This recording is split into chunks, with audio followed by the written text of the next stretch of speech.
everyone, welcome back to the channel, and today I have my overview for She-Hulk Attorney at Law, episode 1. And in this episode, I got a couple of predictions right. My god, that's a miracle. Although it was one very basic one, so it was kind of not surprising that I got it right. We learned how She-Hulk got her power, or Jen got the She-Hulk powers. And it was through being on holiday with Bruce, them getting in a car crash, and some of Bruce's blood mixing with Jen's, and then She-Hulk. Yeah, that was interesting. Very quick explanation, but a logical one. I can understand it. Then throughout the rest of the episode, we see Jen with Bruce trying to come to terms with her powers, now to control them, as at first Jen was very much in the boat of, yeah, can you just fix this? I don't want to have to deal with this. I don't have time to deal with this. And Bruce said, yeah, believe me, that's not how this works. I've dealt with the Hulk for 15 years. And it just doesn't work like that. And over the course of the episode, Jen had to come to terms with that, really. She didn't want to, but she really had to. And it even resulted in a fight between Smart Hulk and She-Hulk.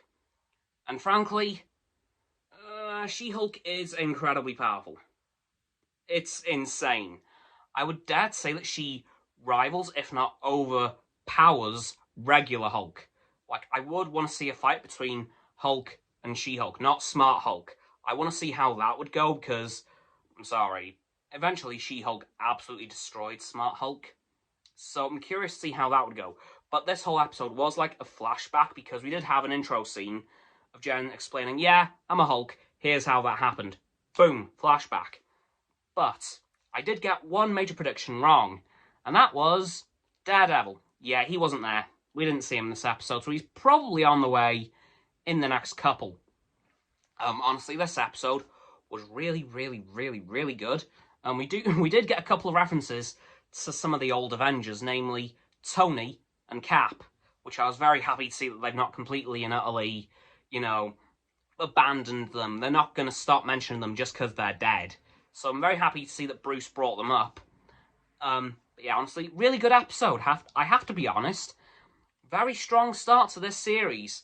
I am very much looking forward to the rest of it now. I mean, I was anyway, but this episode does give me a lot of questions, like, okay, Jen has now unleashed her powers in front of a courtroom, because the main villain of the show, who I still don't know the name of, popped up and kind of destroyed it.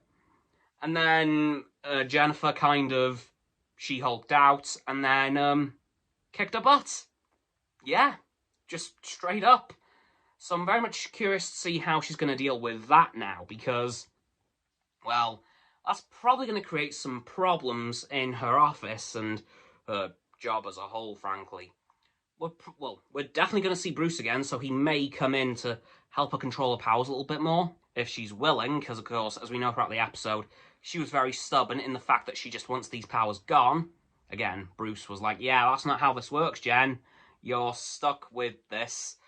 But something that I was very surprised to learn from the get-go was that even when Jennifer is She-Hulk, Jennifer is still in control. Like, She-Hulk isn't a whole different personality like Hulk is to Bruce Banner. And Bruce was kind of thrown off by that as well. He basically said, this took like a decade for me to master. And you've got it instantly. So he was very much jealous and confused. As, to be honest, I can understand, because what the hell? But I'm sure that'll get explained throughout the series properly. Like, we did have a rough explanation of, okay, your genes must be slightly different to mine, so that's how that's worked. But I'm sure we'll get a more in-depth explanation as the show goes on, because that's a pretty big thing to just gloss over.